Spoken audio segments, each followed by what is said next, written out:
everyone, and welcome back to my channel. Ndi Millicent Chiwera Chiskawa Makadu. Ndi muduru wa macheru vavaha mulima. That is my real surname, Millicent Macheru, and I did say one day that I'll have time and I'll do a video about why their surname Makadu. Why am I Millicent Makadu and not Millicent Macheru? I will do a video about that. I am an actress, a financial planner, I'm a baker, I'm a mom, I'm so many things in one.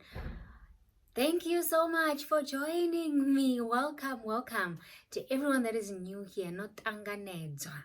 And please do subscribe to my channel. I mean, you are already here and obviously you had something nice about Millicent, so welcome and subscribe to my channel and hit the notification button so that you can be the first one to be notified when I upload a new video. Obviously, I speak about things that people don't want to speak about. So sad. And to my returning subscribers, for your love and support and for watching my videos. Wow. These topics are always very heavy, but I always try my best to make jokes and laugh a bit about them because we're going through a difficult time, especially with witchcraft. And a lot of people said I must do a video about candles, and here we are. It's going to be a long video, I think, because there's just too much information. So let's do this. Let's do this video.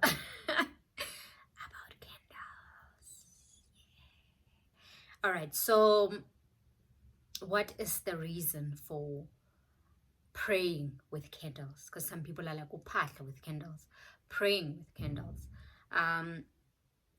What is the right meaning? Is it praying or Uphahla? I think it's both, but mostly it is praying, because you also see Bazalwane, Christians, different churches also using candles for praying, and not just for mahlosi. They can be using it just to pray to God. Some churches use both and pray to God and also speak to their ancestors. Today I'm going to speak about candles, and I have my packet of candles here. This is a packet of candles and they come in 6, right? And this is a white candle, which is khanya, which is light, just to khanyisa bophelo ba hao. Cutting, I cut this candle wrong. So this is a candle, and it is used for ukhanya. And what people don't know is that when you're using this candle, obviously I did say that I was raised by my grandmother from my dad's side, who was a sangoma, and my mom, and on my mom's side my grandmother was a Christian. She did use a candle as well, but they used it differently, right? So with my dad's side, my grandmother, she would use a candle, a white candle for example, and use a candle holder and not place it on the floor, which I see other people are doing, which I don't think it's wrong, but you might burn your house. So there's different types of candle holders that you can use, and she would do it in the house, right? Inside the house. You remember when I spoke about a what is this? An altar.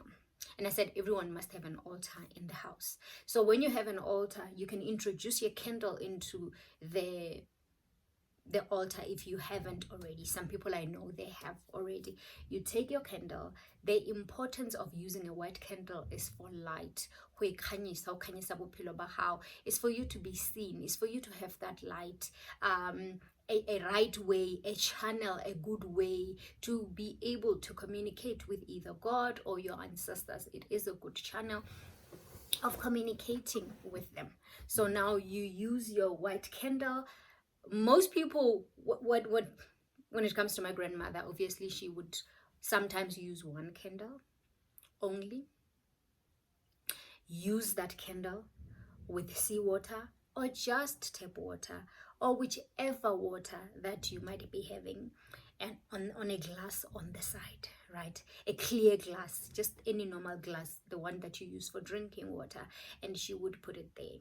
Sometimes she would use 2 candles on the right, on the left, and she would use a glass in the middle and put seawater or any type of water, rainwater, seawater, whichever water you have, and you put it in the middle. Why does she use 2? She said that the right one represents her father's side, and the other side, the left side, represent her mother's side. Sometimes she said when you're having too much, like it's too hard, you don't even have to say anything. You can just light a candle, either 1 candle just like that, or a candle with water, or 2 candles with water, but make sure this candle is in the water is in between the 2 candles when you're communicating with both of them. Sometimes you don't have to say anything because like things are hard on our side that you don't know what to say. You can just keep quiet and speak from the heart without opening your mouth. Or you can write down some kind of a letter of whatever you are saying and just leave it there. You can cry, you can do whatever it is and not even speak. And when you're done, you can switch off. You can burn that paper and just leave it there the whole night. The thing that people are not taught is how to light a candle. You light a candle with a match. And then she's right. You light it like that. For example, you are lighting a candle, the candle is lit. Then on this thingy, which is a candle holder, right? You are going to do this on this candle holder, right? Until it can be able to stand, right? Great. Now, if you have 2 candles, you light the first candle, and then the first candle must light the second candle. Let me demonstrate that as well. You light the first candle. Great. You light the candle. So you don't use the matches again. You don't use this one again for the next one. I broke this, guys. I broke this. Don't worry. So what you do is that this one is already standing on a candle holder, for example, right? And then you light this one from this one. The second one you light it from, and then the other candle, depending on how many candles you have. And when you switch off the candles, you don't, this is wrong. You do this. Does it make sense? If you will switch it off. Because with my grandmother, she never switched the candles off. They would be like that the whole night. Now, what is the right, where do you face when you're lighting the candle? You face the sunrise. I don't know where the sun rises from your place, but wherever the sun rises from your place, that's where you are going to use, that's where you're going to face. You're facing the sunrise. I don't know whether it's north, south, and west, because I did get a lot of mistakes and people were correcting me there. So whichever way is the direction of the sunrise, that's where you're going to be facing the sunrise, and you face them. Now, what is the right time to use the candle? You use the candles 6, 9, 3, 12. Any 6, 9, 3, 12. But the most important would be at night. 9 p.m., 12 a.m., 3 a.m., 6 a.m., like at night when it's a bit dark, when it's dark. The one that, Shuma, it is the one for 12 p.m. because at 12 a.m., sorry, Gamachirun. 12 a.m. is when it's the crossover. It is quiet. It is a good time actually for you to do this candle and speak. There are times when my grandmother would use different candles and not just those ones, because the one that I'm talking about, where there's 2 candles and water on the left and on the right, and then water in the middle in a glass, is when you want that connection when you are using your dreams, because dreams and candle must work together. That is when you know you're supposed to be Uphahla, or you're supposed to be praying using your candles, is when you are alerted by your dreams. So if you're dreaming of something, because it is a packet of, you can see there's 6 of them, so you use 2 today and ask them to show you light. Ask them to speak to you in your dreams, right? And tell you what you're supposed to be doing. And this is very good if you are going to be using this process of 3 days, because the 6 candles is 3 days. If you're going to be using this before you go and see anyone for any consultations, because there's a lot of people who are liars that you're going to see and they're going to lie to you. So before you go see anyone, you need to start with this, where you have 2 white candles and water, and you speak to your ancestors and ask them for guidance and for light, and for you, for whatever it is that you're facing, to know what you're supposed to be doing. So you're gonna start dreaming.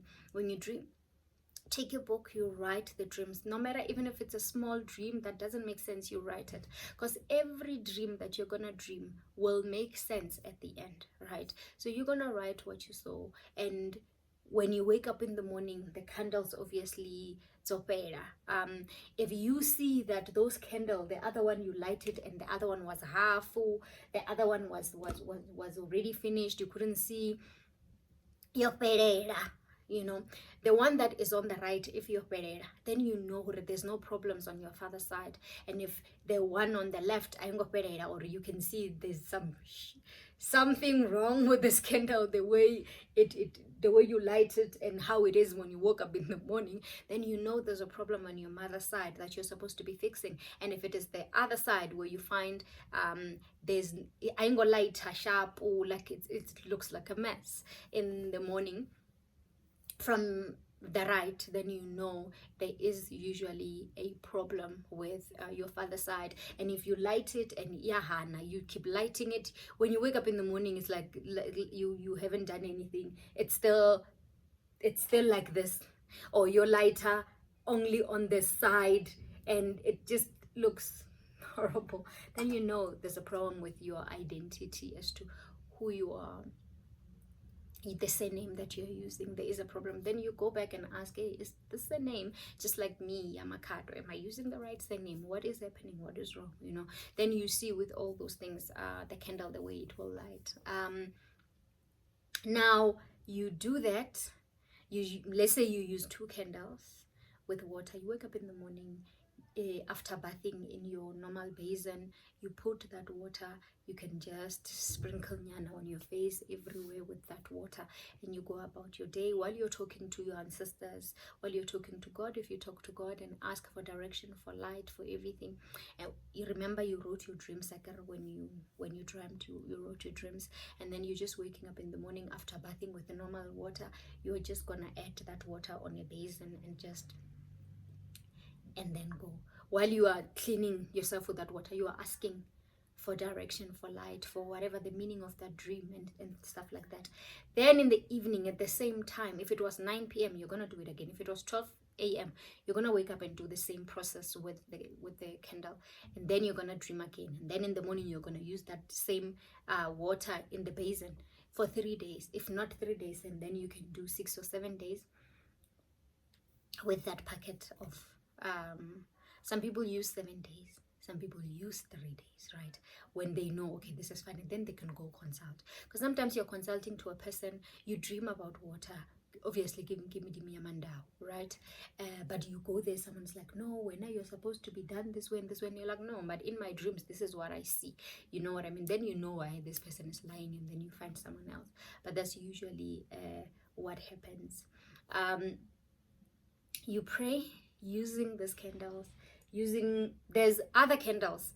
I think I should do a video where I speak about different colors and the meanings of the candles. But the other one that my grandmother used to do, right, was the white candle. She would start with the white candle, one here, The second candle would be the blue. She said blue represents her father's side, which I will also explain what blue means. Blue is the water, blue has different meaning, but with this one, it represented her father's side. So she would put what? Blue. She would put red, which she would put barakeng yellow, which is for her mother's side, right? The yellow one was for her mother's side, and then she would then put the red one. The red is for danger, the red is for fighting, send back to sender, things like that. And then she would put the red, so it would be white, blue, yellow, and red. Those were the candles that she were using, and she would be fighting, she would be talking to, sometimes she said, I don't need to talk because already I've invited all of them. I've invited Kanya, my ancestors from my dad's side, my ancestors from my mom's side, and then fighting, you know. So all those candles, I remember when they are bewitching you, they would use the red candle and the black candle, sometimes with a black chicken, to destroy you, or to, is it when they were doing that altar for you, to kill you. Remember I spoke about an altar that they do for you, whether you do it for yourself or you don't, someone is doing an altar on your behalf, those witches, right? So now they do this altar, Yamaropa, the one that they use their own blood to destroy you because they are related to you. They would use also the blood of that black chicken, a black candle and a red candle to destroy you. So if you are going to be using send back to sender, right, when you are praying at night, if you're just using the red candle, it is also for protection, it is also for fighting back, you know. So you can use the red candle alone, just to fight. Don't mess up with the black candle unless you understand what it's about. Just leave the black candle alone and leave it to the nganga and those who understand, unless somebody told you from a traditional healer who you went to consult and they told you about a black candle. Leave it alone. If not, just leave it alone. But basically that's how I grew up, and she would just light them the whole night for the whole night, and then in the morning she would look at the candles and she would read and know what is happening, and because of her dreams and stuff like that, she would know what is happening with the candles. Candles are very important to use. I normally use, if I want clarity, if I want to know what is happening, I would use 2 candles and water in between. Sometimes when I'm just for Sadie, just for Kanya, I just use a candle, a white, and just leave it there. Sometimes I say something, sometimes I don't. And I'm also gonna speak about, because a lot of people will then use sniff, and I said in my family we don't use sniff.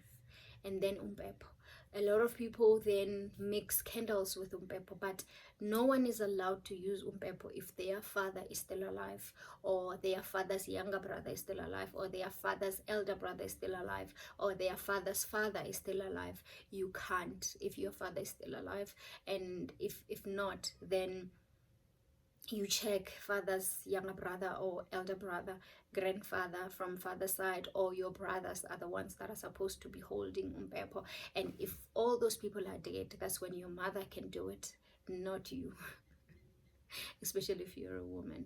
But a lot of people don't know, and a lot of people are just misusing umpepo. If you still have brothers and all your father's side died, your father's elder brother or younger brother have all passed, then you have brothers, you ask your brothers to do the apple while you are doing the candles. But not every culture uses umpepo, just like Bavenda, Arishumi umpepo. We have our own that looks like umpepo, but it is not umpepo. I'm hoping this helped. I thought this video was going to be very long because there's just too much information that I had to give with this candle video.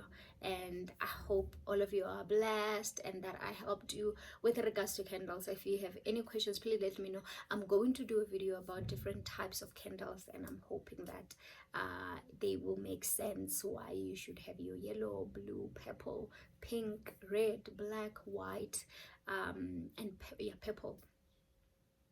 and use them for different things, candles are very important in our lives. I use them. I know there's a lot of people who use them too, and they've seen the benefits of candles.